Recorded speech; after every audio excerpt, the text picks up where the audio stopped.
Centretown boasts some of the oldest and most historic buildings in the city. While designs are easy on the eyes, their foundation and material make them more prone to earthquakes than newer neighboring structures.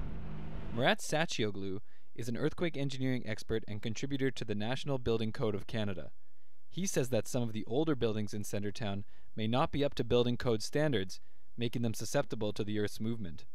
We have learned about how to design earthquake-resistant structures since 1980. So anything that was built and constructed prior to early 1980s and late 1970s may be vulnerable against earthquakes. Until recently, modern structures were not required to be as sound, but building codes are evolving.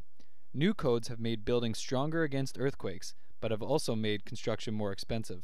I was shocked. Like our first building that we did after the new code, I mean, our prices just from the earthquake, or we call it the structural impact, would be, in a couple of bucks a square foot, and it adds up. While Centretown's old designs and materials make the buildings vulnerable, the ground beneath also plays a factor. Mohammed Rayhani is an engineer who specializes in earthquakes.